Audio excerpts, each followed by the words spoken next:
Right, we're just going to look here how good these concrete block splitters are. A lot easier than using a hammer and bolster. A bit heavier to lug round from job to job, but less strain on the wrists.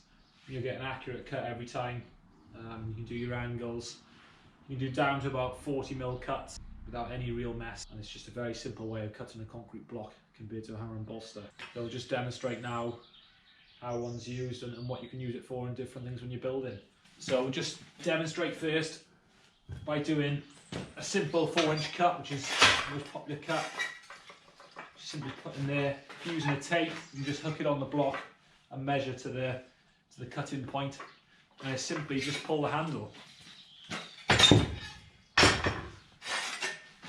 And that's how clean it leaves it cut, like that.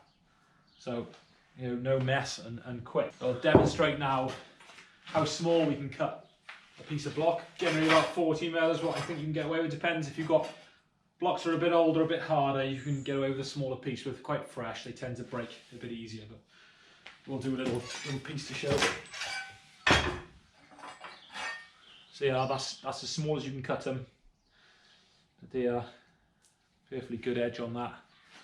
You know, if that was hammer and bolster, a lot of the time, a piece like that would break, and it'd take you a long time to cut that.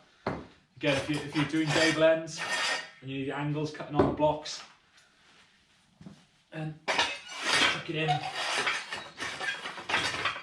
You know, some angles it won't do because it won't go in the cutter. You can get longer models, but this particular one, you only do so much. Yeah, and it'll do all your angles like that. If you taper any blocks or just gables, you get them perfect like that. And just a really quick way of cutting your blocks. If you've got a lot of blocks to cut, it's definitely worth having one, or even hiring one if you're on another job.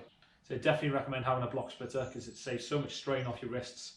It's just one action, you cut. If you're doing all your cuts, your 4-inch cuts, you can just do a load and pile them up. The hammer and bolster, you know, it takes time.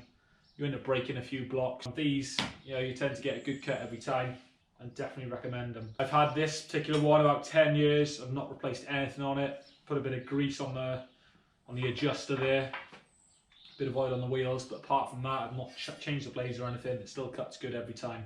They're a bit weighty to get in and out the van, but once you're used to it, it's absolutely fine. You just got to make sure when you're storing them in the van, you strap them down because they're pretty top heavy. You don't want that coming over and knocking a load of things in the van or breaking things.